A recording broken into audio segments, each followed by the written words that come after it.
کرنا بھی ضروری ہے وہ یہ ہے کہ شریعت نے مستقلاً ایک سبق دیا ہے ہم لوگوں کو، بلکہ پوری امت کو، اور وہ یہ کہ انسان عملاً جب شریعت کی تطبیق کر رہا ہو، جب شریعت پہ عمل کر رہا ہو، لوگوں کو جب شریعت سکھا رہا ہو یا شریعت کی چیزیں بتلا رہا ہو، تو گرد و پیش کے حالات کی رعایت ضروری ہے۔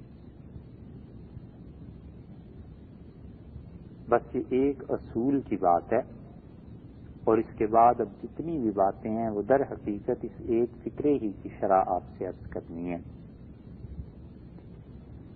کہ شریعت نے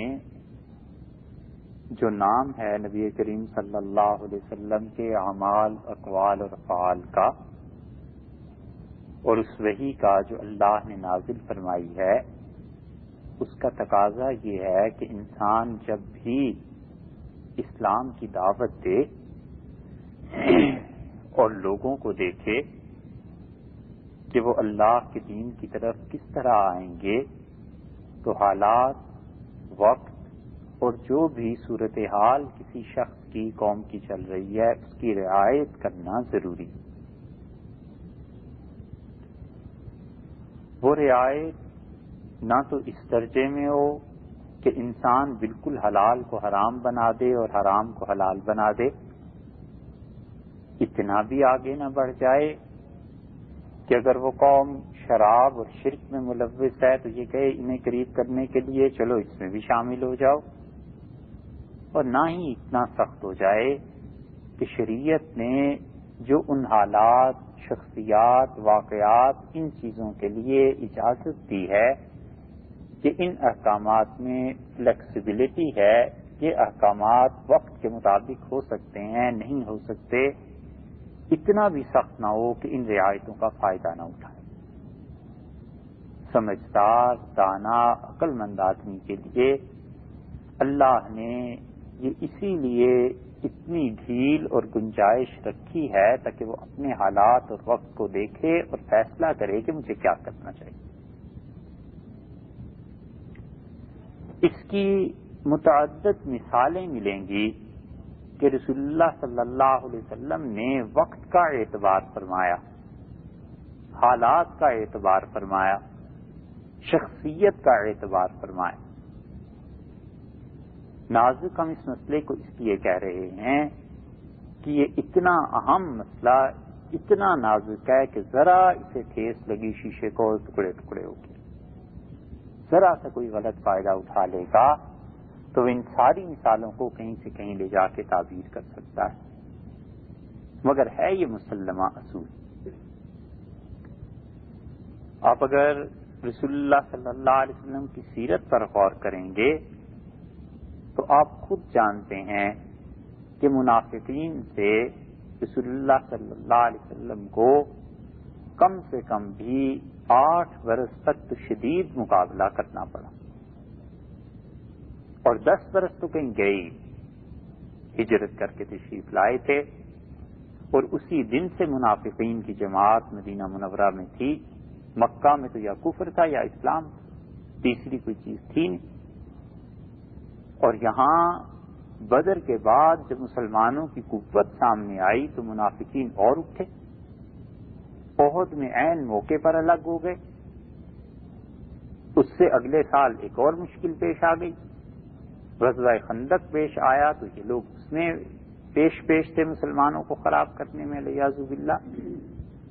یہودیوں کو رسول اللہ صلی اللہ علیہ وسلم نے مدینہ منورہ سے نکلنے کا حکم دیا تو منافقین کی ان کے ساتھ ساز باز تھی، اور حد یہ ہو گئی کہ رسول اللہ صلی اللہ علیہ وسلم کے گھر والے بھی منافقین کی سازشوں سے محفوظ نہیں رہے، اور جو تہمت جس پہ انہوں نے لگانی تھی لگائی۔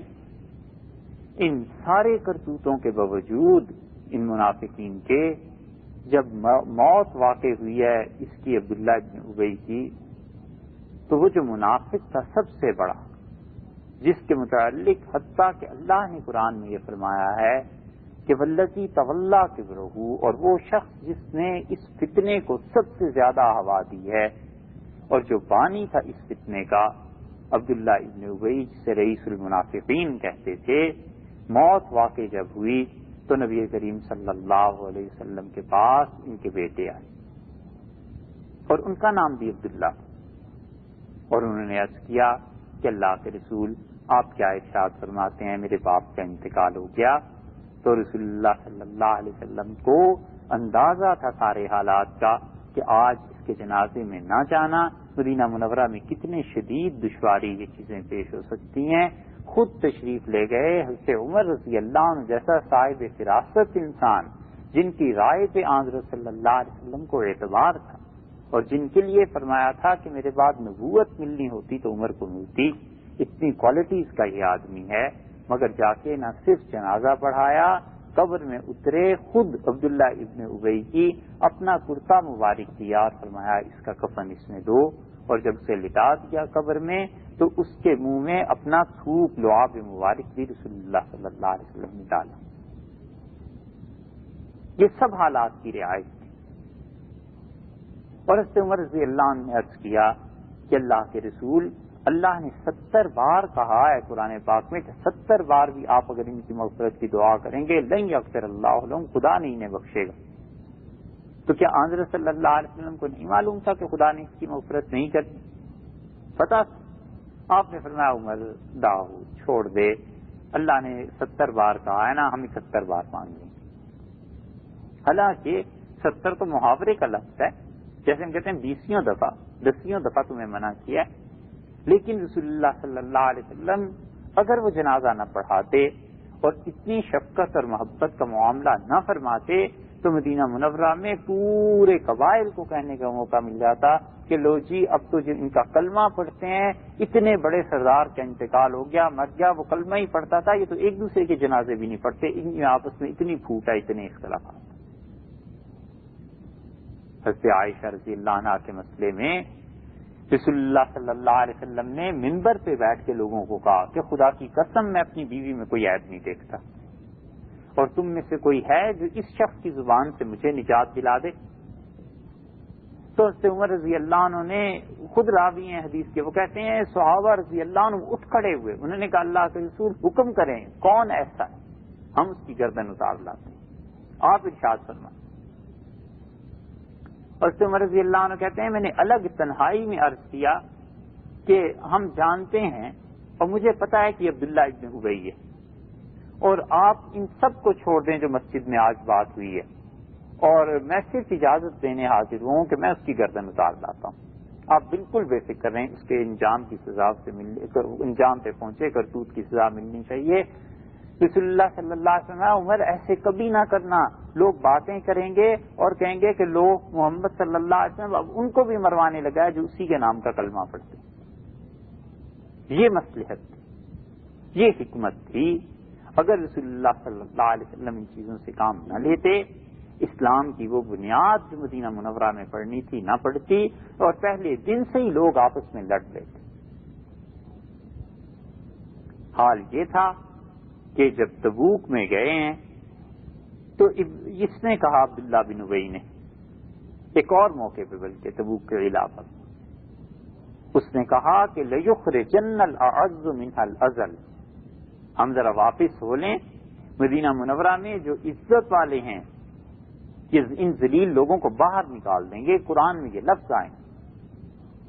اور اس پہ زید رضی اللہ عنہ نے یہ بات سن لی اور انہوں نے آ کے غصے میں عرض کیا کہ اللہ کے رسول اب ہم ایسے ہو گئے، آج وہ کھڑا باتیں کر رہا تھا اور کہہ رہا تھا کہ لَيُخْرِجَنَّ الْأَعَزُّ مِنْهَا الْأَذَلَّ، کہ عزت والے لوگ مدینہ منورہ پہنچ کے ان ذلیلوں کو باہر کر دیں گے، علیہ باللہ۔ تو رسول اللہ صلی اللہ علیہ وسلم سے منافقین نے آ کے کہا کہ اسے سننے میں غلطی لگی، جی ہم نے کب کہا ہے؟ اور رسول اللہ صلی اللہ علیہ وسلم جا رہے تھے، اسی سفر میں منافقین کے عذر معذرت سب سامنے آ گیا، اور اللہ نے وحی نازل کر دی۔ اللہ تعالی نے فرمایا یقولون لئن رجعنا الی المدینہ، یہ آپس میں بات کرتے ہوئے کہہ رہے تھے کہ اگر ہم مدینہ منورہ واپس گئے تو عزت والے لوگ ذلیل لوگوں کو باہر نکال دیں گے۔ تو رسول اللہ صلی اللہ علیہ وسلم نے زید کو بلایا اور آپ نے فرمایا زید اللہ نے تیری تصدیق کر دی، اللہ نے کہا کہ تو سچ کہتا ہے۔ اس عبداللہ ابن ابی کا بیٹا آیا اور نام ان کا بھی عبداللہ تھا اور وہ صحابی تھے رضی اللہ عنہ، بڑے مخلص آدمی تھے. اللہ کی یہ عجیب قدرت اور نظام ہے کہ زندہ سے مردہ اور مردہ سے زندہ کو پیدا کرتا ہے. اور اس نے آ کے عرض کیا اللہ کے رسول آپ اجازت دیں میں اپنے باپ کی گردن لے آتا ہوں، کیسے ہو سکتا ہے کہ آپ کی شان میں یہ گستاخی کرے؟ تو رسول اللہ صلی اللہ علیہ وسلم آیا چھوڑ دیں، ہم نے اسے معاف کیا. اور بیٹے نے باپ کو جا کے روک لیا اور اس نے کہا ابا یہ تم کہہ کے مدینہ منورہ میں داخل ہوگے کہ منافقین ذلیل ہیں اور عزت والے رسول اللہ صلی اللہ علیہ وسلم ہیں. اس کو جان چھڑانی مشکل ہو گئی. اس نے آخری جملے کہے، بیٹے نے کہا اب آؤ. یہ کشمکش تھی، یہ چیزیں تھیں. اگر رسول اللہ صلی اللہ علیہ وسلم حالات کی رعایت نہ فرماتے اور وہ یہ نہ دیکھتے کہ کون آدمی کس درجے کا ہے، سارے منافقین کی یہ رعایت تھی؟ ہرگز نہیں. مسلم کی روایت میں آتا ہے رسول اللہ صلی اللہ علیہ وسلم نے ایک مرتبہ منافقین کی اتنی سازشیں مدینہ منورہ میں ہو گئی تھیں کہ آپ نے ممبر پہ کھڑے ہو کر کہا کہ اخرج، تم جو جمعے میں آئے ہو نا تم نکل جاؤ اس مسجد سے، فإنک منافقن، تم منافق ہو. اور 12 آدمیوں کو بھرے مجمع میں نکال دیا. آپ نے کہا اٹھو یہاں سے، تم منافق ہو.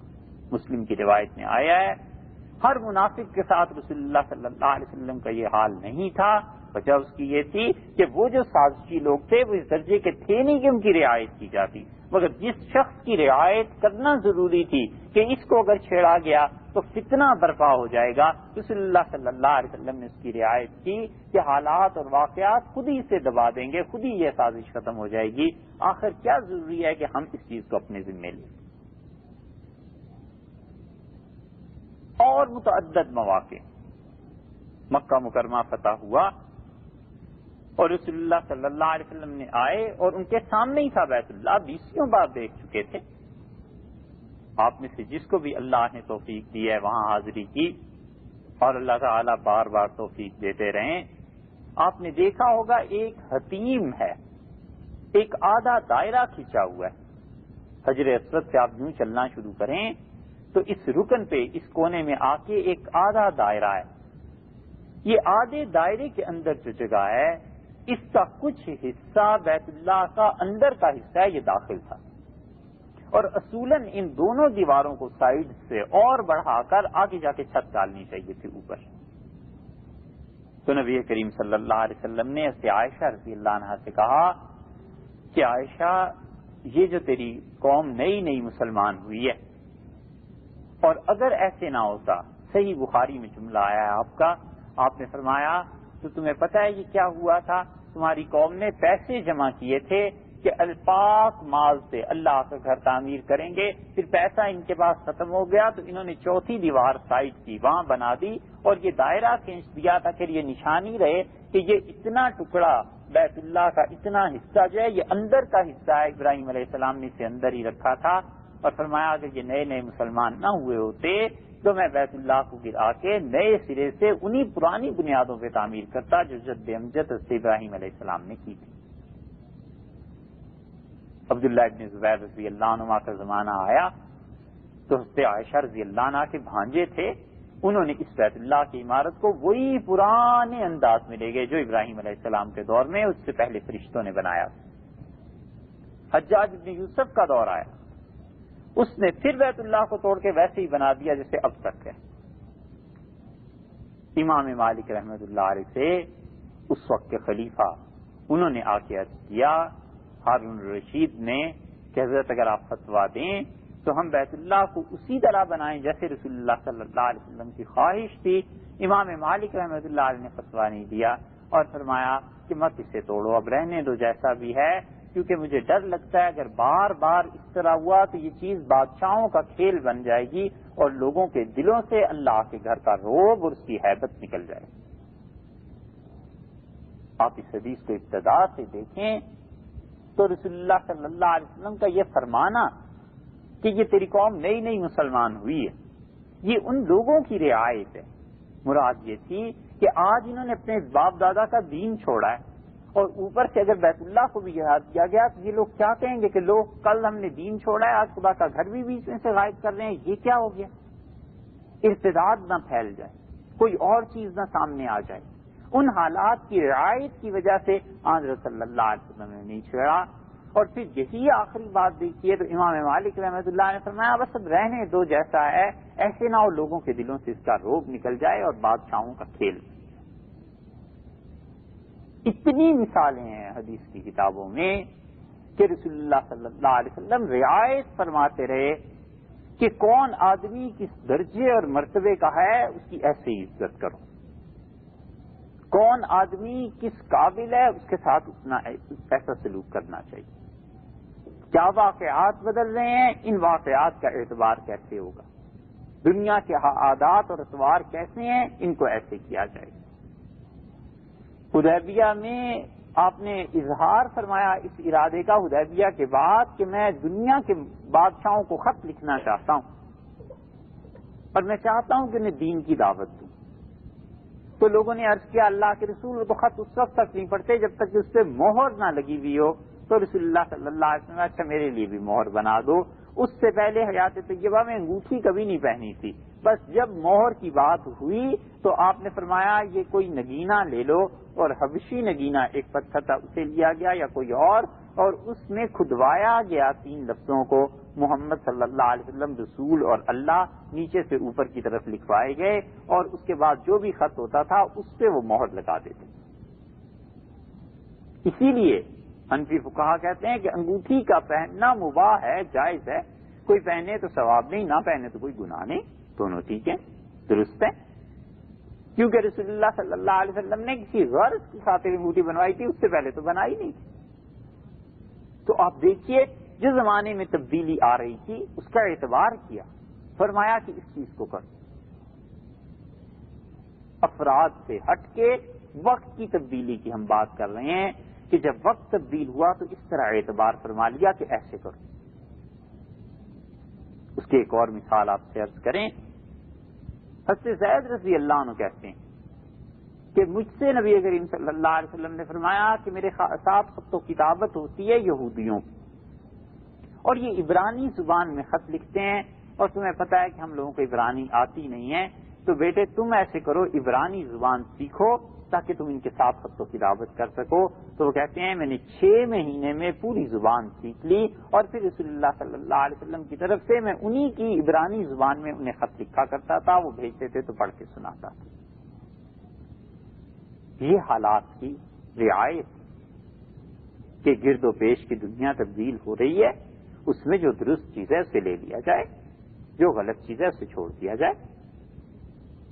بازار میں گئے، کپڑا خریدنا تھا اپنی ضروریات کے لیے، لنگی تہمت چادر خریدنی تھی، اور وہاں مارکیٹ میں شلواریں بک رہی تھیں، اور حدیث میں صراحت کے ساتھ مستدرک حاکم وغیرہ میں آیا کہ ہندوستان سے گئی تھی۔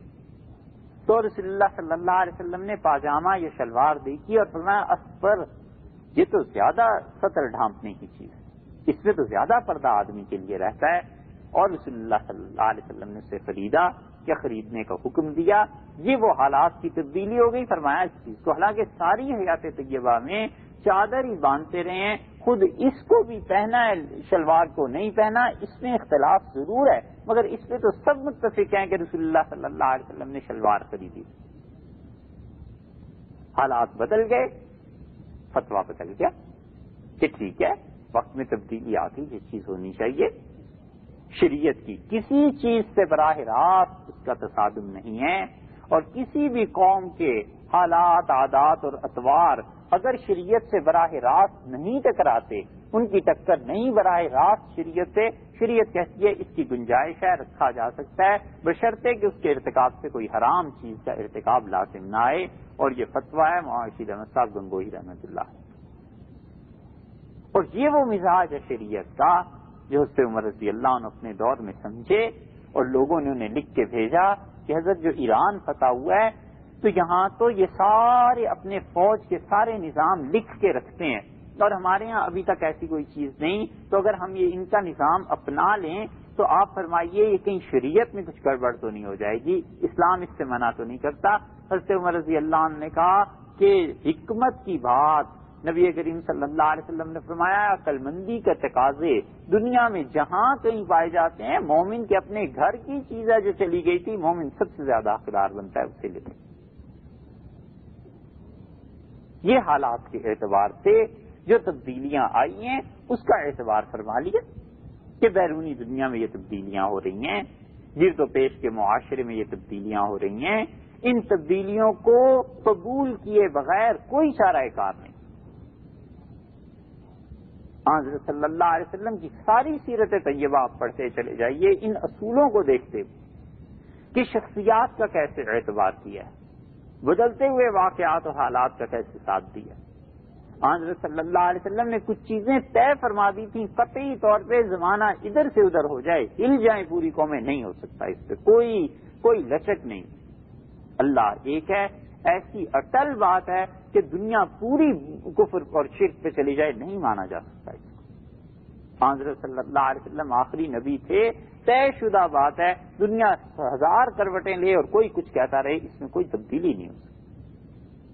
بہت سی چیزیں ایسی اور بہت سی چیزیں ایسی ہیں جن کا شریعت نے بندوں کو، لوگوں کو اجتہاد کا، ان چیزوں کا حق دیا کہ جب زمانے اور وقت میں تبدیلی آتی چلی جائے تم اس چیز کو ایسے تبدیل کر سکتے ہو، ایسے اسے لے سکتے ہو۔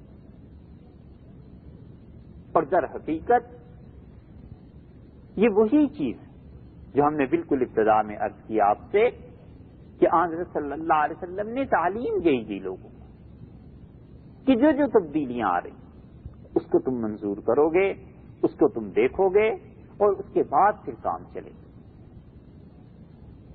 شخصیات کے اعتبار میں آپ ہمارے دور پہ غور کریں، افسوس سے کہنا پڑتا ہے ہم مسلمانوں کا مزاج اس میں اس حد تک منفی کیفیت آ گئی ہے کہ نفی جو ہے اس سے متفق ہو جائیں گے اور اسباب پہ متفق نہیں ہوتے۔ کوئی نیگیٹو چیز آپ دے دیجئے، اس پہ سب تیار، پازیٹو چیز پہ کوئی نہیں۔ آپ کل کو یہ کہیں لوگوں سے کہ کینیڈا میں ہم چاہتے ہیں ایک ہسپتال بنائیں ہوئی جہاں شریعت کے مطابق چیزوں کی پابندی ہو، عورتوں کا الگ مسئلہ ہو، مردوں کا الگ مسئلہ ہو، لیڈی ڈاکٹرز ہوں، کیسز ہیں گائنی کے کتنے ہیں، وہ سب کی سب لیڈی ڈاکٹرز فیمیل، اور شاید آپ کو 5 برس لگ جائیں پھر بھی اگر آپ بنا لیں تو آپ بڑے خوش قسمت ہیں۔ اور کل اٹھ کے کہیے کہ یہاں یہودی ایک سازش کر رہے ہیں اور چلو اس کے خلاف بات کرنی ہے، جناب شام سے پہلے 1000 آدمی جمع ہو جائے گا کہ اچھا یہودیوں کے خلاف ہے، میں بھی حصہ لوں گا، یہ دیجیے آج۔ مزاج ایسا ہو گیا کہ نیگیٹو سائڈ پہ آپ لے آئیے، اس پہ کمپرومائز کر لیں گے، ایک ہو کے چل پڑیں گے، پازیٹو سائڈ پہ نہیں چلنا۔ یہ کیا ہے؟ آپ خود سوچئے اس کا انجام کیا ہو۔ منفی مزاج کہ کسی طرح وہ ہو جائے۔ حضرت صلی اللہ علیہ وسلم کے پاس گمراہ فرقوں کے لوگ آتے تھے جن کے ساتھ ساری زندگی جہاد میں گزری ہے، مگر نبی کریم صلی اللہ علیہ وسلم نے کبھی لوگوں سے یہ نہیں کیا، نہ یہ کہا کہ وہ آ رہا ہے ذرا اس کو ذلیل کرنا، رسوا کرنا، علیہ باللہ۔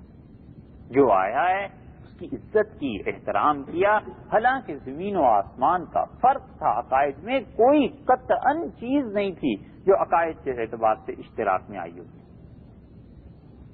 عیسائی آئے ہیں نجران سے اور مسجد نبوی میں رسول اللہ صلی اللہ علیہ وسلم نے انہیں ٹھہرایا ہے اس وقت جب وہ آپ سے مناظرہ کرنے آئے تھے۔ سورہ آل عمران کو آپ پڑھیے کہ وہ آئے اور انہوں نے حضرت صلی اللہ علیہ وسلم سے صاف یا علیہ باللہ کہا کہ تم نبی نہیں ہو، یہ سب ایسی استغفر اللہ ڈھونگ ہے۔ تو رسول اللہ صلی اللہ علیہ وسلم سے انہوں نے بات کرنی تھی، انہیں نماز پڑھنی پڑی، مذہبی لوگ تھے، حقیقی عیسائی۔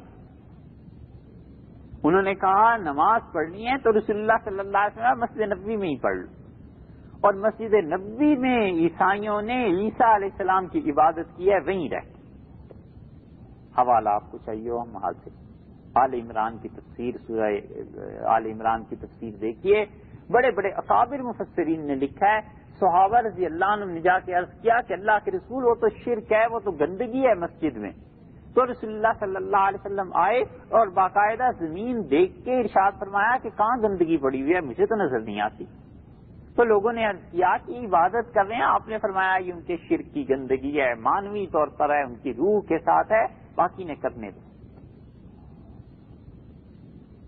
ہم آج اتنا کچھ اپنے طور پہ سوچتے ہیں، ہم کبھی اس کو اب گوارا کر سکتے ہیں؟ کبھی عیسائی آئیں اور کہیں اس مسجد کو توڑنا ہے اور پھر وہ کہیں کہ ہمیں نماز پڑھنی ہے، تو کیا ہم میں اتنی ہمت ہو سکتی ہے ہم دروازہ کھول دیں اور ہم کہیں مسجد تو توڑنے نہیں دیں گے مگر نماز پڑھنی ہے یہاں پڑھ لو، عبادت ہی کرنی ہے نا اللہ کی یہاں پر. اتنی جرت ہے، اتنی وسعت قلبی ہے.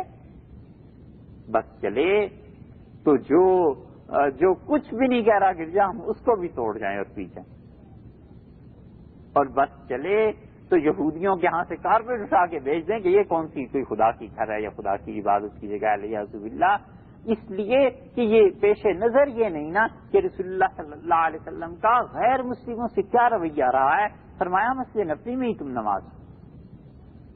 اور جب وہ اگلے دن گئے تو حضرت صلی اللہ علیہ وسلم نے فرما دیا تھا کہ کل آخری چیز یہ ہے ہمارے تمہارے درمیان اور مباہلہ ہے اور اللہ کا حکم نازل ہو گیا. اللہ تعالیٰ نے فرمایا یہ آپ کو نہیں مانتے، انہیں کہیے کہ تعالوا ندعو ابناءنا وابناءکم، تم اپنے بیوی بچوں بیٹوں سمیت آ جاؤ، ہم بھی آ جاتے ہیں. ثم نبتہل، پھر ہم روئیں گڑ گڑائیں، اللہ سے دعا کریں کہ اللہ جو جھوٹا ہے اس پہ تیری لعنت ہو جائے. تو عیسائی جو تھے ان کے پادری عقل مندی کا کام انہوں نے کیا. انہوں نے کہا کہ تم جانتے ہو تنہائی میں باتیں ہو رہی ہیں، اور انہوں نے کہا تمہیں پتہ ہے کہ عیسیٰ علیہ السلام کے متعلق یہودیوں نے یہ کیا تھا تو اللہ کی ایسی لعنت پڑی تھی کہ وہ بندر اور سور ہو گئے تھے، اور آج یہ نبی ہے اور وہ پوری قوم ان کی برباد ہو گئی تھی. اور آج اس نبی کے ساتھ ہم یہ کریں ہماری بھی شکلیں بگڑ جائیں، ہماری قوم برباد ہو جائے گی. اس لیے خدا کی قسم ایسے نہ کرو، چھوڑو، بس چپ کر کے واپس چلتے ہیں. اور وہ چپ کر کے واپس چلے گئے. اور رسول اللہ صلی اللہ علیہ وسلم نے فرمایا کبھی یہ میرے مقابلے میں آ جاتے اور ہم بد دعا دیتے کہ اللہ جھوٹوں پر لعنت بھیجے تو یہ وادی جہنم کی آگ سے بھر جاتی. اتنا خدا کا غضب نازل ہوتا میرے مقابلے میں اگر یہ لوگ ٹھہرتے یا کوئی بات ہوتی. رسول اللہ صلی اللہ علیہ وسلم نے یہ فرما دیا مگر اپنا ذاتی اعمال جو چیزیں تھیں وہ دیکھیے کیسی ہیں کہ جو جس قوم کا بڑا ہے اس کی عزت. اور ہمارے یہاں مزاج ایسا ہے کہ اچھا یہ کس فرقے سے تعلق رکھتے ہیں، اچھا فلاں فرقے کے بڑے ہیں، یہ جب آئیں تو انہیں تو ضرور ہی خراب کیا جائے. اچھا فلاں طبقے سے تعلق رکھتے ہیں، بس ان کے آنے پہ ایسا رویہ رکھنا انہیں پتہ چلے کہ ہم کس طاقت میں ہیں اور یہ کیا ہیں. رسول اللہ صلی اللہ علیہ وسلم کیا یہ نہیں تھا. وہ تو ایسا ہی ادب اور احترام تھا کہ جو لوگ آتے تھے اپنا دل پیش کر دیتے تھے، دل ہار بیٹھتے تھے وہاں آ کے. وہ کہتے تھے یہ ایسا انسان ہے کہ ہم کیا کیا سوچتے رہو یہ کیا کرتا ہے. عدی بن حاتم رضی اللہ عنہ آئے، حاتم طائی کے بیٹے تھے. حاتم طائی عربوں میں مشہور، پوری دنیا میں بلکہ مشہور تھا اپنی سخاوت. آپ اپنی اردو زبان میں دیکھیے کتنے قصے اس کے ملتے ہیں. اور عدی بن حاتم رضی اللہ عنہ کہتے ہیں میں جب پہنچا تو رسول اللہ صلی اللہ علیہ وسلم کو اطلاع ملی کہ یہ حاتم طائی کا بیٹا ہے. تو حضرت صلی اللہ علیہ وسلم نے، میں عیسائی تھا، مجھے بٹھایا اور اپنا تکیہ کمر سے نکال کے مجھے پیش کیا اور فرمایا اس پہ بیٹھ، اس کو لگا لیجئے، اور چادر مبارک بچھا دی. اور میں اتنا حیران تھا کہ یہ میرے ساتھ اتنی محبت کا رویہ. اور مجھ سے فرمایا کہ کیسے آنا ہوا. تو میں نے کہا میں اسلام قبول کرنے آیا ہوں، بس مسلمان ہوتا ہوں. اور رسول اللہ صلی اللہ علیہ وسلم نے مسلمان کر دیا. اور اپنی قوم کو جا کے کہنے لگے کہ تم جس شخص کے بارے میں کہتے تھے خدا کی قسم وہ اتنی عزت دیتا ہے کہ مجھے اس کے ساتھیوں نے خود بتایا کہ اتنی عزت تو کسی کو رسول اللہ صلی اللہ علیہ وسلم نہیں دیتے جتنی تمہیں عزت ملی آج. قبیلے کے سردار، لڑکا جوان، ابھی سرداری ملی ہے اسے باپ کی موت کے بعد، اور جوانی طاقت، 100 قبیلے کے اور دوست اس کے جمع ہو گئے اور پورے 100 لڑکے یہ چلے. اور وہ جو نشہ ہوتا ہے ایک سرداری کا، بڑا ہونے کا، وہ تھا. اور کہنے لگا بہت شور سنا ہے محمد صلی اللہ علیہ وسلم کا، ہر طرف حجاز میں، عربوں میں انہی کی بات ہوتی ہے، چلو جا کے ملتے ہیں، یہ ہے کون آدمی. اور کنیت کیا ہے اس شخص کی؟ سارا قبیلہ کہتا ہے کہ ابو مغویہ. مغویہ کا مطلب یہ کہ وہ جو گمراہی کی طرف لے جاتا ہو. یہ اس قوم میں بھی ہے کہ ہم نے یہیں آ کے یہ دیکھا کہ کسی سے خوش ہوتے ہیں تو اسے گالی دیتے ہیں، تعریف کرتے ہوئے بھی گالی دیتے ہیں نا. یہ شاعری میں کہتے ہیں بڑا کافر آدمی ہے، مطلب یہ کہ بہت ہی اچھا شاعر ہے، یہ بہت ہی خوبصورت ہے. ایسے جملے سب مغویہ کہتے تھے، اس لیے کہ جتنے گمراہ ہیں سب سے زیادہ گمراہی والا یہ ہے. یہ تو گمراہوں کا بھی باپ ہے، گمراہی والا ہے. لوگ اس کو دیکھ کے گمراہی اپناتے ہیں. آیا اور آ کے ایک مقام پر دوستوں سے کہنے لگے کہ میں جاتا ہوں اور میری ان کی کوئی جنگ تو ہے نہیں ہم لوگوں کی، اس لیے وہ مجھ پہ حملہ بھی نہیں کریں گے، ماریں گے بھی نہیں. تم لوگ ٹھہرو، اگر کچھ خیر ہوئی تو میں تمہیں بلا لوں گا، اور شر ہوا تو اطلاع دے دوں گا. اگر میں نہ آیا تو پھر تم اتنی دیر انتظار کر کے آ جانا، پتہ نہیں کیا معاملہ ہو، لیکن میں ملنا چاہتے ہیں ہم سب لوگ، تو پہلے میں جاتا ہوں تاکہ پتہ چلے حالات. ابو مغویہ رضی اللہ عنہ کہتے تھے میں گیا تو جا کے میں نے پہلا لفظ یہ کہا کہ رسول اللہ صلی اللہ علیہ وسلم بیٹھے ہوئے تھے، اور میں نے کہا انعما صباحن، صبح و خیر، گڈ مارننگ، صبح آپ کی اچھی ہو. تو رسول اللہ صلی اللہ علیہ وسلم نے سر اٹھا کے مجھے دیکھا اور مجھ سے فرمایا ہمارے ہاں تو ایسے نہیں کہتے، ہمارے ہاں تو کہتے ہیں السلام علیکم، اللہ کی سلامتی تم پہ. کہتے تھے بڑا تاثر ہوا مجھ پہ کہ دعا دیتے ہیں یہ ایک دوسرے کو کہ اللہ تمہیں سلامت رکھے. تو مجھ سے فرمایا کہ تم ہمیں یہی کہو، اور یہ کہو کہ السلام علیکم ورحمۃ اللہ وبرکاتہ. تو میں نے یہ جملہ جب کہا تو مجھ سے فرمایا کہ وعلیکم السلام ورحمۃ اللہ وبرکاتہ، اللہ کی رحمتیں، برکتیں اور سلامتی تم پر بھی. تو میں نے مصافحے کے لیے ہاتھ بڑھایا اور میرا ہاتھ پکڑ لیا اور بٹھایا مجھے اپنے سامنے. رسول اللہ صلی اللہ علیہ وسلم نے مجھ سے پوچھا آپ کا نام؟ تو میں نے کہا ابو مغویہ عبد اللات والعزیٰ. ایک تو گمراہی والا اور بندہ لات اور عزیٰ کا. لات اور عزیٰ دونوں بڑے بڑے بڑے بت تھے، پورے عرب ان کی پرستش کرتے تھے، مشترکہ خدا تھے بہت سے قبیلوں، ان کا بندہ. تو آپ نے فرمایا نہیں تو ابو ارشد، ابو راشد ہے. راشد کا مطلب جو ہدایت دینے والا نا، رشد کی راہ دکھانے والا. آپ نے فرمایا نہیں تو ابو راشد. اور تو کب عبد اللات والعزیٰ؟ تو عبد الرحمان، رحمان کا بندہ ہے، تو لات اور عزیٰ کا بندہ نہیں. کہتے ہیں میں حیران ہوا کہ میرے متعلق یہ فرماتے ہیں. اور پھر مجھے بٹھایا اور میری عزت کی، مجھ سے باتیں کرتے رہے. اور جب میں نے بتایا کہ میرے ساتھ 100 آدمی جوان اور ہیں اور وہ آپ سے ملنا چاہتے ہیں، تو فرمایا انہیں لے آؤ. اور جب میں جانے لگا تو رسول اللہ صلی اللہ علیہ وسلم جس لاٹھی کو ٹیک کر چلتے تھے وہ بھی مجھے عنایت فرمائی. اٹھے اور اپنے جوتے مجھے عنایت فرمائے اور مجھ سے فرمایا یہ بھی لے لے اور لوگوں کو دکھانا کہ ہم نے دیے ہیں. مراد یہ تھی کہ اس کی عزت قائم رہے، قبیلے کا سردار ہے، جو نوجوانوں کے سامنے جائے گا اور فخر بڑھا کر کہہ سکے گا کہ میری عزت ہوئی ہے، دیکھو مجھے ساتھ کیسا اچھا رویہ کیا ہے. 100 کے 100 آئے اور ابو راشد رضی اللہ عنہ کہتے تھے ہم گئے تو سب مسلمان، سب نے اسلام قبول کر لیا تھا، کیونکہ ہم نے جتنی عزت وہاں پائی اتنی عزت کہیں نہیں تھی. کیا کسی مسلمان کا رویہ ایسا ہوتا ہے؟ یہ حالات، یہ واقعات جہاں آپ جس دنیا میں جی رہے ہیں، گرد و پیش کے، اس میں سوائے اس کے کچھ نہیں ہے کہ محبت اور تعلق بڑھایا جائے اور لوگوں کو اللہ کے اس دین کی دعوت اسی طریقے پر دی جائے. ہر موقع پر یہ جھگڑا اٹھا لینا کہ یہ اس مذہب سے تعلق رکھتا ہے، ہمارا مذہب یہ ہے، لڑنا چاہیے، یہ کرنا چاہیے، یہ چیزیں، یہ مدت گزر گئی، وقت گزر گیا، حالات بہت تبدیل ہو گئے. جو کام محبت کی زبان کیا کرتی ہے، نفرت ایسا کام کبھی نہیں کرتی. مسجد نبوی میں صحابہ رضی اللہ عنہ بیٹھے ہوئے اور ایک آدمی آتا ہے اور رسول اللہ صلی اللہ علیہ وسلم سے بات کر رہا ہے اور کہتا ہے مجھے ضرورت پیش آ گئی پیشاب کرنے کی، میں آتا ہوں، اور صحابہ رضی اللہ عنہ کہتے ہیں ہمارے سامنے وہ اٹھا اور ہم سے ہٹ کے مسجد نبوی کے ایک کونے میں بیٹھ کے اس نے پیشاب شروع کر دیا، اور ہم میں سے کسی نے اٹھنے کی کوشش کی، رسول اللہ صلی اللہ علیہ وسلم نے منع فرما دیا، آپ نے فرمایا بالکل بیٹھے رہو، وہ پیشاب کر۔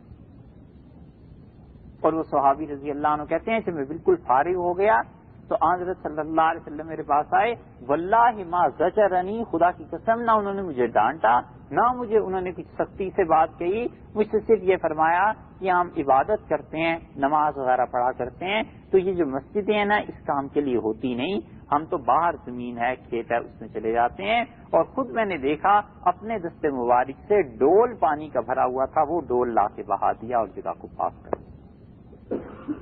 کافری کوئی ایسا ہو سکتا ہے کہ کوئی غیر مسلم پیشاب کر دے اور خود اپنے ہاتھ سے جا کر پانی کوئی بہا دے؟ رسول اللہ صلی اللہ علیہ وسلم نے وہ ایک ڈول پانی کا بہا دیا محبت کے ساتھ، اور وہ مسلمان ہو گئے، اور وہاں پہ اگر نفرت پھیلتی تو سینکڑوں ڈول خون کے بہ جاتے، قبیلے لڑ پڑتے، کچھ سے کچھ ہو سکتا تھا، مگر اس ایک ڈول نے ایسا کام کیا جو کوئی نہیں کر سکتا۔ یہ تعلق ہے کہ کسی طرح لوگ پازیٹو سائڈ پہ آ جائیں، کسی طرح مثبت انداز سے سوچنے لگے، کسی طرح ان حالات اور واقعات اس زمانے کو دیکھ کے پھر اس کے مطابق کام کریں۔ یہاں کے مسلمان آپ حضرات جو آئے ہیں، آپ اس پوری دنیا کو، یہ جو نارتھ آف امریکہ اور کینیڈا جو کہلاتا ہے، آپ ساری اس دنیا کو تبدیل کر سکتے ہیں آپ اگر وہ اسلام سے کام لینے لگیں، جو اسلام کا کام ابتدائی دور میں نبی کریم صلی اللہ علیہ وسلم کے سامنے تھا، جو آپ نے کیا۔ کوئی مبالغہ ہم نہیں سمجھتے اس بات میں، اور اس کی بلا خوف تردید کہتے ہیں جنت کسی نے کمانی ہے وہ ان علاقوں میں آ جائے اور خدا کے دین کا کام کرے، جنت اس کو مل جائے گی۔ اتنی زرخیز زمین ہے، لوگ پیاس کے مارے تڑپ رہے ہیں کہ کوئی دین کو اصلی صورت میں پیش کر دے کہ خدا کا دین ہے کیا، لیکن عمریں بیت گئی ہیں۔ آپ کسی سے پوچھئے 20 برس میں کتنے غیر مسلم تھے جنہیں آپ نے اسلام کی دعوت دی ہو؟ کوئی نہیں ملتا۔ بڑی مشکل پیش آ گئی ہے، بڑی مشکل ہے۔ اس رویے کو تبدیل ہونا چاہیے۔ کسی طرح بھی اسلام کی بات اس کے کان تک پہنچ جائے۔ سویپر ہے، گٹر صاف کرتا ہے، کھڑے ہو کے وہ جھاڑو دیتا ہے سڑک پہ، کسی تک اسلام کی بات پہنچ جائے، کوئی پتہ نہیں ہے بھائی، کوئی پتہ نہیں ان میں کتنی چڑیاں اور کون سا باز۔ جال لگا دیتا ہے نا شکاری، چڑیاں بھی آتی ہیں اور کبھی کبھی کوئی باز بھی آ جاتا ہے۔ جس دن باز آ جاتا ہے اس دن ساری زندگی کی محنت کا ثمرہ سامنے آ جاتا ہے، ساری کسریں نکل جاتی ہیں۔ کوئی ایک ایسا مسلمان ہو جائے جو اپنے کنبے قبیلے اپنی قوم سے 100 مسلمان آپ کے پاس لا کے جمع کر دے کہ ہم بھی اسلام قبول کرتے ہیں، ہم مسلمان ہیں، آپ دیکھیے حالات پہ کتنا فرق پڑ سکتا ہے۔ آپ تصور کریں کبھی 20,000 30,000 50,000 انگریز مسلمان ہو جائیں، ان کا اسلام اور ہمارا اسلام زمین و آسمان کا فرق ہو جائے گا۔ اسلام ان کی اپنی دریافت ہوگی زندگی کی، اور جو اپنی دریافت ہوتی ہے بڑی قدر بڑی قیمت ہوتی ہے اس کی، جو خود محنت کیا کر کے کمایا ہوتا ہے نا آدمی کو اس کی زیادہ قدر ہوتی ہے۔ مثل مشہور ہے کہ جوتا پہنا ہوا تھا کسی نے ایسے ہی 2-4 روپے کا اور ریشمی چادر سے صاف کر رہا تھا، تو کسی نے سمجھایا، اس نے کہا صاحب دیکھیے 1000 روپے کی چادر ہے اور 5 روپے کا جوتا ہے، کیوں چادر خراب کرتے ہو؟ اس نے کہا یہ باپ کی کمائی ہے اور یہ اپنی کمائی ہے۔ تو جو باپ کی کمائی ہے، 1000 روپے باپ نے کمائے تھے، کی ہوگی محنت باپ نے جتنی، بیٹے نے تو 5 کمائے ہیں، وہ کہتا ہے یہ میری اپنی کمائی۔ تو اسلام ان کی اپنی کمائی ہوگی نا، محنت کی ہوگی، وقت صرف کیا ہوگا، جان لگائی ہوگی، درد ہوگا، کہ بڑی مشکل سے یہ دین ملا ہے، کہیں یہ ہاتھ سے نہ جاتا رہے، کہیں ہم پھر ڈی ٹریک نہ ہو جائیں، اس کی قدر کرے گا۔ کتنا فرق پڑ سکتا ہے، حتیٰ کہ دنیا بھر کے حالات پہ فرق پڑ سکتا ہے کہ اتنے گورے مسلمان ہو گئے، اتنے مسلمان ہو گئے انگریز، یہ کیا ہو گیا؟ ایک دم سے یہ سوال آئے، یہ کیا ہو رہا ہے دنیا؟ سب سے بڑی رکاوٹ اللہ کے اس دین میں اور غیر مسلموں میں خود ہم ہی بن گئے۔ جس طرح سب سے بڑی رکاوٹ اللہ میں اور بندے میں خود اس کا اپنا نفس بن جاتا ہے، ایک پیر اپنے نفس پہ رکھ لے، دوسرا پیر اللہ تعالیٰ کے گھر کے اندر آنگن میں رکھ لے۔ بالکل اسی طرح ہم لوگ اپنا رویہ تبدیل کر لیں اور اپنی ساری ایکٹیویٹیز کا دار و مدار یہ بنا لیں کہ کسی طرح اللہ کے یہ بندے جو راہ سے ہٹ گئے ہیں خدا کی طرف چل پڑیں، ہم انہیں راہ میں لانے والے بن جائیں۔ آپ یقین کر لیجئے اس بات پر کہ اللہ تعالیٰ کی اتنی خوشی، اتنی رضا ہے اس مالک کی، تصور نہیں ہو سکتا اس کا۔ آپ دل پہ ہاتھ رکھ کے سوچیں کہ اللہ، یہ حدیث میں آیا ہے، صحیح حدیث میں، کہ 70 ماہوں سے زیادہ شفقت کرنے والا ہے، اور دل پہ ہاتھ رکھ کے سوچیں آپ کا بچہ گم ہو جائے خدا نخواستہ اور پتہ نہ چل رہا ہو کہ کس گلی میں چلا گیا ہے، کہاں کھو گیا ہے، اور اتنے میں کوئی آپ کا بچہ اٹھا کر لے آتا ہے اور کہتا ہے صاحب یہ تو فلاں گلی میں محلے میں تھا اور میں نے پہچان لیا تھا، اس بچے سے پوچھ لیا تھا یہ آپ کا بچہ ہے۔ زندگی بھر آدمی کی نظریں کہیں مل جاتا ہے نا، دور سے بھی وہ شخص تو بندہ سلام کرتا ہے کہ صاحب آپ نے ہمارا بچہ ہمارے گھر پہنچا دیا تھا۔ یہ ساری مخلوق خدا کے کنبہ، یہ جتنا خدا کا کنبہ ہے، یہ سب اپنے گھر سے بے گھر ہو گئے ہیں، یہ راہ چھوڑ بیٹھے ہیں، کسی طرح انہیں ان کے مالک کے پاس پہنچا دیجیے، انہیں ان کے گھر پہنچا دیجیے۔ جتنی ایک ماں خوش ہوتی ہے، وہ اللہ اتنا کریم ہے، اتنا کریم ہے کہ ماں تو اس بچے لانے والے کا حق نہیں ادا کر سکے گی، بیچاری کیا کرے گی، کیا پیسے دے گی اور کیا۔ مالک اتنا کریم ہے کہ وہ 1000 بار قدر کرتا ہے اس نیکی کی اور پورا اجر دے گا کہ تم نے ہمارے بندوں کو ہم سے ملا دیا، یہ جو کہیں کھو گئے تھے تم ہمارے پاس واپس کیا۔ ولایت کس چیز کا نام؟ یہ اولیاء اللہ جو اللہ کے مقربین تھے، خدا کا قرب جنہیں نصیب تھا، ان میں کون سی ایسی خصوصیت تھی؟ وہ بھی اتنی ہی نمازیں پڑھتے تھے، ان کی کوئی 7 نمازیں تو نہیں تھی۔ رمضان کے روزے وہ بھی رکھتے تھے، مسلمان بھی رکھتے ہیں۔ وہ دل کا درد جو تھا نا ان کا کہ یہ خدا کی مخلوق کہاں جا رہی ہے، انہیں اللہ کی طرف پھیر دو، وہ جتنے اللہ کے گھر پہنچاتے جاتے تھے نا کہ اللہ یہ بھی آپ ہی کی مخلوق ہے، اسے سنبھالیے، یہ بھی آپ ہی کی مخلوق ہے، یہ بھی آپ ہی کی مخلوق ہے، خدا کو بھی ان پر اتنی محبت آتی تھی کہ واہ بھئی یہ ہمارا ایسا اچھا بندہ ہے کہ جو رستے سے اترا ہوا تھا ہماری طرف لاتا جا رہا ہے، یہ تو ہمارا محبوب ہو گیا، یہ تو ہمارا چاہنے والا ہو گیا۔ اسی لیے اتنی محبت اللہ کو ان سے ہو جاتی ہے، اور پھر اللہ ان کی ساری زندگی کا کفیل بن جاتا تھا کہ تم ہمارے بچوں کی فکر میں ہو، ہماری مخلوق کی فکر میں ہو، ہم تمہاری فکر میں ہیں، ہم تمہارا کام پورا کریں گے، تم یہی کرتے رہو، یہی کام کرتے رہے۔ مخلوق اس کے ساتھ اتنا ربط اور تعلق پیدا ہو گیا تھا۔ مولانا فخر الدین نظامی رحمۃ اللہ علیہ یہ سلسلہ چشتیہ نظامیہ کے آخری بڑے لوگوں میں سے تھے۔ پاکستان میں ایک جگہ ہے تونسا، خواجہ سلیمان تونسوی رحمۃ اللہ علیہ انہی کے خلیفہ تھے، اور مولانا فخر الدین صاحب رحمۃ اللہ علیہ وہ شیخ تھے بہادر شاہ ظفر وغیرہ کے لیے۔ بہادر شاہ ظفر نے اپنی شاعری میں بڑی عزت احترام سے حضرت کا نام دیا۔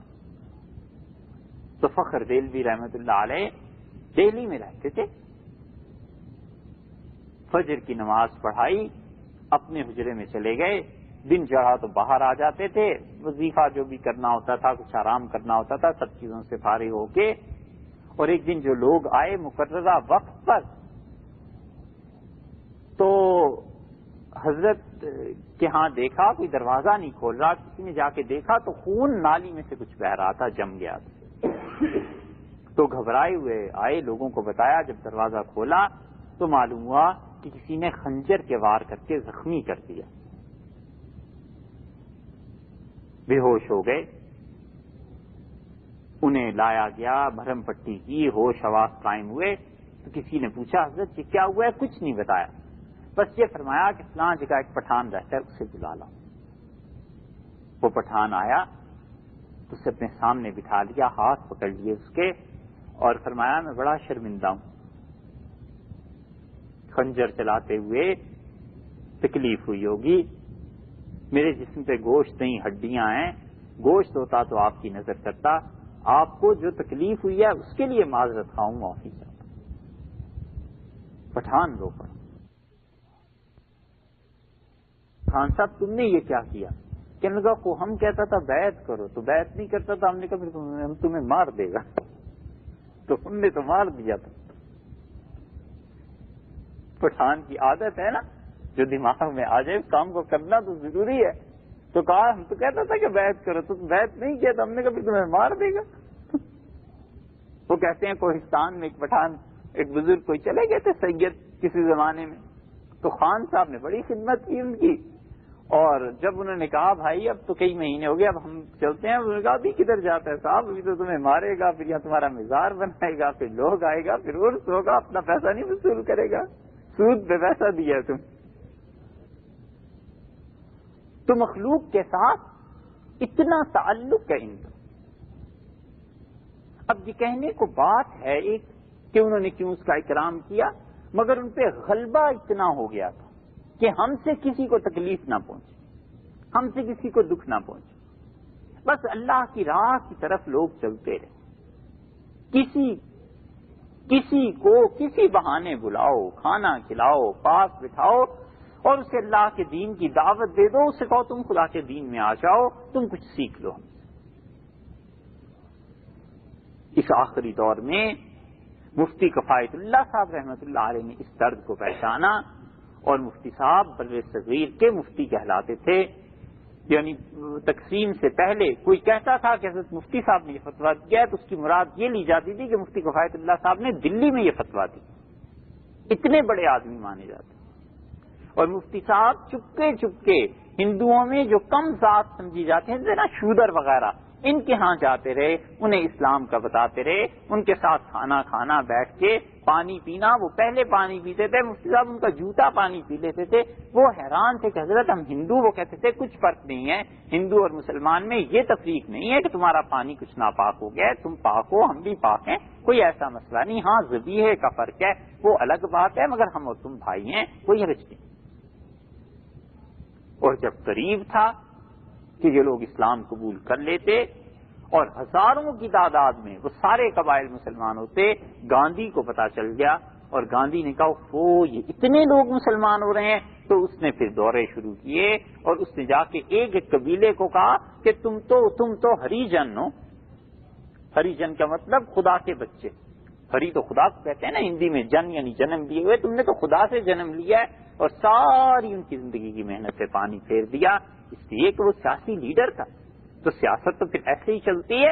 مگر جس اللہ کے بندے نے کام کرنا تھا، آپ کا کیا خیال ہے اللہ نے کوئی اس کے اجر میں کمی کی ہوگی؟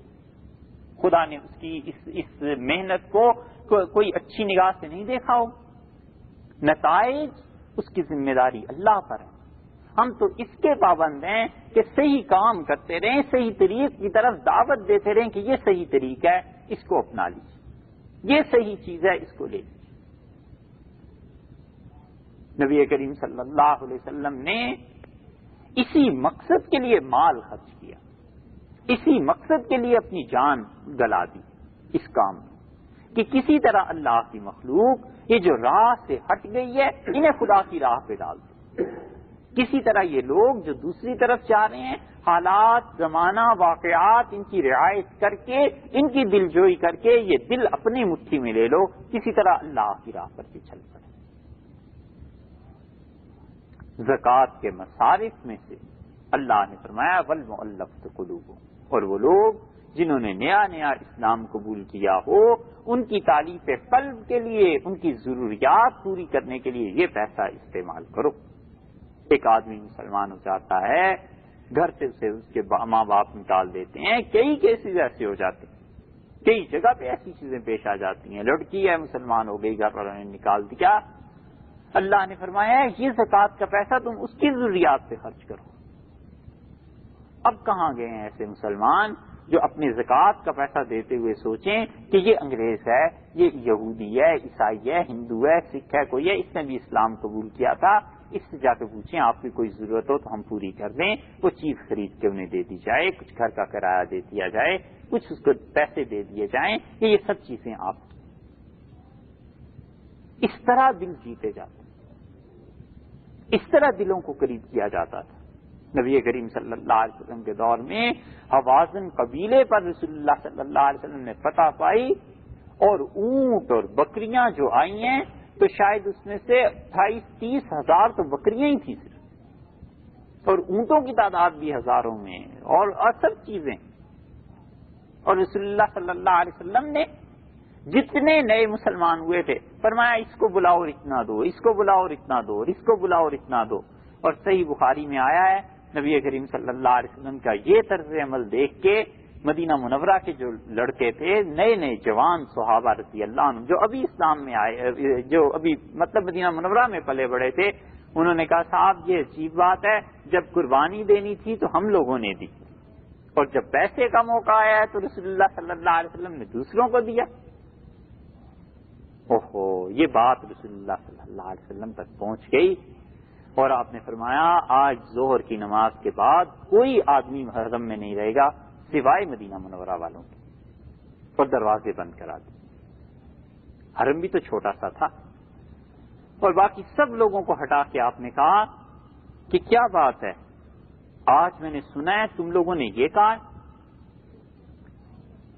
تم قسم کھاؤ اللہ کی، اہل مدینہ کیا تم گمراہ نہیں تھے اور اللہ نے میرے ذریعے تمہیں ہدایت نہیں دی تھی؟ اور کیا تمہارے حالات خراب نہیں تھے اور اللہ نے میرے ذریعے ٹھیک نہیں کیے تھے؟ اور تم قسم کھاؤ کہ تم ٹکڑوں اور قبیلوں میں بٹے ہوئے تھے، کیا خدا نے میرے ذریعے تمہیں ایک نہیں کر دیا؟ جو بزرگ سمجھدار تھے رو پڑے، انہوں نے کہا اللہ کے رسول آپ سچ کہتے ہیں. رسول اللہ صلی اللہ علیہ وسلم پھر تم اعتراض کرتے ہو میری تقسیم پہ، ان چیزوں پہ، اور تم تو میرے اتنے اچھے ہو کہ تمہیں کہنا چاہیے، تمہارا حق بنتا ہے کہ تم مجھے کہو کہ محمد صلی اللہ علیہ وسلم تجھے کوئی پناہ نہیں دیتا تھا، ہم نے پناہ دی، اور کوئی تیری بات نہیں سنتا تھا، ہم نے بات سنی تھی، اور کوئی تمہارا ساتھ دینے کو تیار نہیں تھا، ہم نے ساتھ دیا تھا، اور تم اتنی جلدی اتنی باتوں پہ چلے گئے ہو.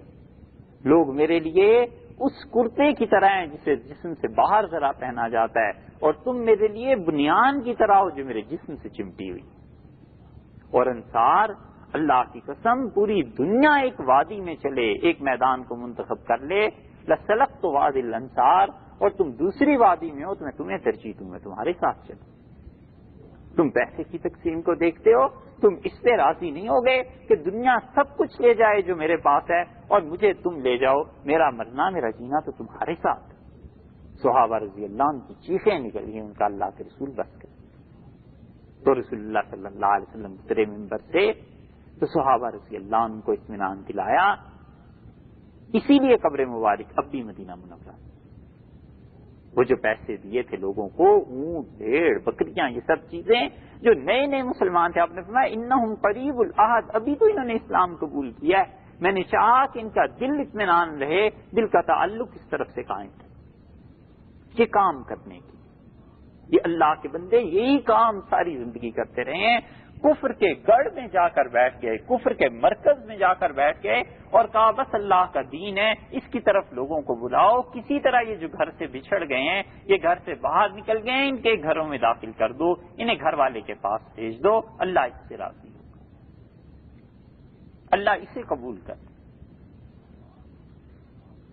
بات آخر پہ ہم عرض کریں، کوئی اس کا غلط مفہوم نہ لے، حضرت تھانوی نور اللہ مرکزو یہ آخری دور تھا،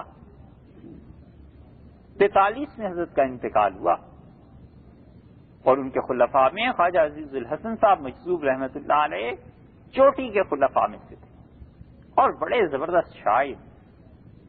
انہوں نے آ کے عرض کیا ایک دن کہ حضرت جگر مراد آبادی ملے تھے مجھے فلاں مشاعرے میں، اور جگر بھی بڑے کمال کے شاعر تھے. تو انہوں نے کہا مجھ سے کہ تمہارے شیخ کا بڑا نام سنا ہے، جی چاہتا ہے ان کے پاس جاؤں، مگر کیا کروں، مجھے پینے پلانے کی بری عادت ہے، رات اس کے بغیر نیند نہیں آتی، کیا کروں، کس منہ سے وہاں جاؤں اور کیسے رات گزاروں؟ تو اس نے فرمایا، پھر خواجہ صاحب کہنے لگے حضرت میں نے ان سے کہا یہ بات تو ہے، وہاں تو نہیں پیا پلایا جا سکتا۔ تو کہنے لگے حضرت تھانوی رحمۃ اللہ علیہ نے مجھ سے کہا کہ خواجہ صاحب ہم سمجھے تھے کہ آپ کو واقعی لوگوں کو دعوت دینے کا طریقہ آ گیا، مگر اب معلوم ہوا کہ نہیں، بات بنی۔ آپ کو کہنا چاہیے تھا کہ پینا پلانا تو آپ کا اپنا فعل ہے، جو کچھ پیو چلیے تو صحیح، ملیے تو صحیح۔ اور اگر وہ ہمیں آ کے یہ کہتے تو ہم انہیں کہتے کہ خانقاہ میں تو اجازت اس لیے نہیں دیتے کہ لوگ ہیں، یہاں کے کچھ اصول اور قوانین ہیں، ہمارا گھر حاضر ہے، کمرے میں رہیے، جو آپ کا جی چاہے کیجیے، ہمیں اس سے کچھ بحث۔ یہ ضرب تھا، یہ تعلق تھا۔ جگر مراد آبادی تک یہ بات پہنچی، بھڑک اٹھے اور پہلا سفر کیا تھانہ بھون کا، حضرت تھانوی رحمۃ اللہ علیہ کے پاس آئے اور توبہ کر لی کہ ہم نے کہ حضرت گزر گئی زندگی جس میں پینا پلانا تھا، اب نہیں۔ یہ حال تھا، یہ اس طرح دلوں کو کھینچ لیتے تھے، یہ اس طرح تعلق جڑ جاتے تھے۔ اور ہمارے یہاں بدقسمتی سے بالکل الٹا مسئلہ ہو گیا ہے، پتہ چل جائے کہ یہ پیتا پلاتا ہے، اس کی شکل نہیں دیکھنی، اس کو گھر نہ آنے دو، اس کو مسجد میں نہ گھسنے دو، یہ عورت پردہ نہیں کرتی، یہ مسجد میں نہ آئے، یہ مرد خراب کام کرتا ہے، اس کو مسجد میں آنے پہ پابندی، اور کھلے بندوں سے نکالو اور لوگوں کے سامنے رسوا کرو۔ آپ سوچئے تو ان چیزوں سے کیا ہوگا؟ ارے اللہ کے بندوں، وہ مسجد جب نہیں آئیں گی خواتین، مرد مسجد میں نہیں آئیں گے، خدا کے نیک بندوں کے پاس نہیں بیٹھیں گے، ہدایت کہاں سے ملے گی انہیں؟ شکر نہیں کرتے کہ اس کے باوجود آتا ہے، ڈاکٹر روک دے کہ مریض نہ آئیں۔ کیوں کفر از کعبہ برخیزت کجا مانند مسلمانی، کفر اگر کعبے سے ہی پھیلنا شروع ہو جائے تو مسلمان کہاں جائیں گے؟ جن لوگوں کو ہدایت کی طلب ہے وہ آتے ہیں، یہ طریقہ نہیں ہے کہ انہیں دور کر دیا جائے کہ یہاں نہ آؤ، کیوں نہ آئیں، کہاں جائیں گے؟ حضرت عمر رضی اللہ عنہ نے ساری زندگی میں ایک آدمی کے ساتھ ایسا کیا تھا، اور حضرت عمر رضی اللہ عنہ کی جب اطلاع ملی تھی انہوں نے کہا بھئی میں تو آئندہ زندگی بھر ایسی بات نہیں کروں گا۔ ایک آدمی نے مدینہ منورہ میں کچھ کام ایسے غلط کر دیے تھے، آپ نے فرمایا نکالو اسے یہاں سے۔ اس نے کہا امیر المومنین مجھے رہنے دیں، آپ نے فرمایا بالکل نہیں، میں تو تمہیں نکالوں گا یہاں سے، اور اسے نکال دیا۔ ثم تنصر، حدیث میں آیا پھر وہ عیسائی ہو گیا۔ حضرت عمر رضی اللہ عنہ کو اطلاع ملی تو دکھ کا اظہار فرمایا اور فرمایا خدا کی قسم آئندہ میں کسی کو اپنے سے دور نہیں کروں گا، الگ نہیں کروں گا، مجھے چھوڑ دیتے ہیں، یعنی اس ماحول کو مراد کی چھوڑ دیتے ہیں تو دیکھو جا کے کہاں گر پڑا ہے، اور کبھی زندگی میں الگ نہیں کیا۔ احساس تھا نا، یہ اسلام کے ساتھ ہمدردی نہیں ہے۔ ہم اتنے حیران ہوئے ایک جگہ سن کے جمعے کے خطبے میں کہ جو عورت حجاب کر کے نہیں آئے گی آئندہ مسجد میں بالکل نہ آئے۔ ارے حجاب نہیں کر رہی، نماز تو پڑھ رہی ہے اللہ کے بندو، یہ تھوڑی بات، نماز پڑھ رہی ہے، کل کو حجاب بھی آ جائے گا، پرسوں کو اور اچھا ہو جائے گا، زیادہ دین کی سمجھ آ گئی، وہی عورت اپنے بچے کو آپ کے پاس لے آئے گی کہ اسے اللہ کا دین پڑھا دیجئے، خدا کا دین سکھا دیجیے۔ کوئی بعید نہیں، خدا کس سے کام لے لے۔ ایک شخص جو آج آپ کے سامنے شراب پی رہا ہے نا، بالکل ممکن ہے کہ فجر کی نماز میں وہ خدا کا ولی، اور اللہ نے رات اس کا نام کاٹ دیا ہو اپنے نافرمانوں میں سے، اور خدا نے اسے اپنے دوستوں میں شامل کر لیا۔ اور ایک جو آج عشاء کی نماز پڑھ رہا ہے یہاں، کوئی پتہ نہیں ہے کہ فجر سے پہلے پہلے خدا اس کو فارغ کر دے اور موت کے وقت ایمان بھی نصیب نہ ہو۔ اللہ کی ذات اتنی بے نیاز ہے، کیا منہ ہے کسی کا کہ کسی کو گناہگار کے، کیا نظر ہے کہ کسی کو گناہگار دیکھے؟ اللہ کے ساتھ ہر بندے کا اپنا اپنا تعلق ہے، مالک جانتا ہے کہ اسے کس کام کے لیے پیدا کیا ہے، کل کو اس سے کیا کام لینا، اس سے نہیں لے گا اللہ، اس کی اولاد سے لے لے گا۔ یہ نص سے ثابت ہے بات قرآن پاک سے، ماں باپ کی نیکیاں اولاد کے کام آ جاتی ہیں۔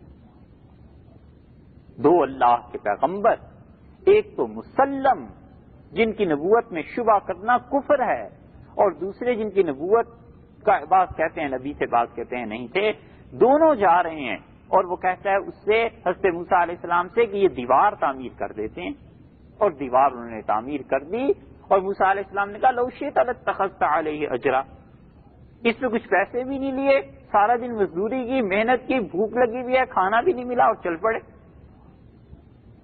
تو انہوں نے بعد میں عرض کیا، انہوں نے کہا حضرت یہ جو دیوار تعمیر کی ہے نا، غلامین فی یتیمین فی المدینہ، اس شہر میں 2 یتیم بچے ہیں، اور اس دیوار کے نیچے، دیوار کتنی چوڑی بنی ہوگی، اس کے نیچے خزانہ دفن تھا۔ تو ان کا باپ جب بننے والا تھا تو اس نے زمین کھود کے پیسہ رکھ کے اوپر چوڑی سی دیوار بنوا دی کہ دیوار گرتے گرتے وقت لگے گا، این ممکن ہے ان کی اپنی زمین ہو کوئی، اور اب یہ دیوار گر رہی تھی۔ تو اللہ نے حکم دیا کہ ہم اس دیوار کو بنا دیں تاکہ یہ بچے دونوں کل جب جوان ہوں تو اپنے باپ کی امانت، باپ کی کمائی لے لیں، باپ جو ان کے لیے چھوڑ کے گیا ہے وہ رکھ لیں۔ یہ کیوں کیا اللہ نے؟ ایک آدمی کے 2 بچوں کے لیے 2 پیغمبروں کو یا ایک پیغمبر اور ایک ولی کو لگا دیا علیہ السلام کہ یہ دیوار کی تعمیر کریں۔ اللہ نے فرمایا کانا ابوہما صالحا، ان دونوں کا باپ بڑا نیک آدمی تھا، ہمارا بڑا اچھا آدمی تھا۔ جو اللہ کے اچھے بندے ہوتے ہیں خدا ان کی اولاد کی بھی حفاظت کبھی ایسے کر لیتا ہے، مال کی حفاظت کرتا ہے، اولاد تو پھر قیمتی چیز۔ پینشن صرف انگریزوں کے ہاں ہی جاری نہیں ہوا کرتی، اللہ کے ہاں بھی جاری ہو جاتی۔ جن کا باپ اچھا آدمی ہے، کس کو کیا خبر ہے دادا نے دعا کی ہو، پردادا نے دعا کی ہو، نانا نے مانگا ہو، باپ نے مانگا ہو، کچھ دین مانگ لیا ہو، کچھ دنیا مانگ لی ہو، اور اللہ اس کی دعا کے صدقے آپ کو اور ہمیں اور کس کس کو دے رہا ہو، کیا پتا چلتا ہے؟ یہ تو پتا چلے گا اس وقت جب آنکھیں بند ہوں گی کہ تمہیں کس کی دعاؤں سے نواز رہے تھے اور تمہاری نیکیوں کی وجہ سے آئندہ کس کو نوازیں گے۔ اس لیے کسی سے نفرت کی کوئی حق نہیں، کسی کو دور کرنے کا کوئی حق نہیں۔ بہت زیادہ تنقید کو جی چاہے، اپنے نفس کو دیکھے، اس میں تھوڑے عیب ہیں، اس میں تھوڑی برائیاں۔ ہر کوئی ہم سے یہاں مسئلہ پوچھتا ہے کہ محرم اور غیر محرم کو دیکھنا کبیرہ گناہ ہے یا صغیرہ گناہ؟ ہم کہتے ہیں اپنے آپ کو اچھی نگاہ سے دیکھنا یہ سب سے بڑا کبیرہ گناہ ہے، اس سے بدتر کوئی گناہ نہیں کہ اپنے اندر نیکیاں نظر آنے لگیں کہ میں اچھا ہوں، میں ایسا ہوں۔ اس نگاہ کو کوئی نہیں پوچھتا۔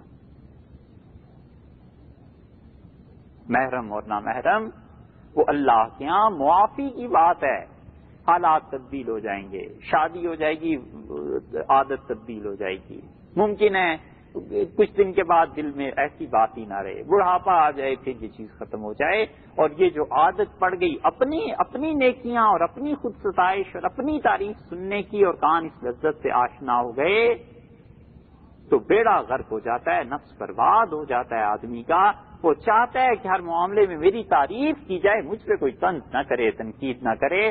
انبیاء علیہ السلام کی معصومیت میں شبہ ہو کوئی پرواہ نہیں، مگر میری معصومیت میں کسی کو شبہ نہ رہے، اور چاہے میں کھلے بندوں گناہ کروں مجھے کوئی برا نہ کہے، الیاذ باللہ۔ یہ اپنی نفس پسندی ہے، اس کو کوئی نہیں پوچھتا کہ میں اپنے آپ کو اچھا سمجھتا ہوں، اس کا بھی کوئی علاج ہونا چاہیے۔ اس کا علاج سوچتے ہیں کہ کسی محرم پہ نظر پڑی یا غیر محرم پہ، سوچنے کی بات ہے ہم کس دنیا میں جا رہے ہیں، اللہ نے کس دین کو سکھایا تھا، کس چیز کی دعوت دی تھی۔ اس لیے میرے بھائی جو کام کرنے کے ہیں وہ یہ ہیں، اپنے آپ کو مٹانا، اپنے آپ کو مجرم سمجھنا، اپنے آپ کو کم درجے کی چیز سمجھنا، غیر کی تعظیم کرنا، لوگوں کو اللہ کی راہ دکھانا، لوگوں کو اللہ کی حقیقت پہنچانا، لوگوں کو بتانا کہ خدا کی راہ یہ ہے، اور جس حد تک ہو سکے خود بھی عمل کرنا۔ اللہ مجھے اور آپ کو عمل کی توفیق دے۔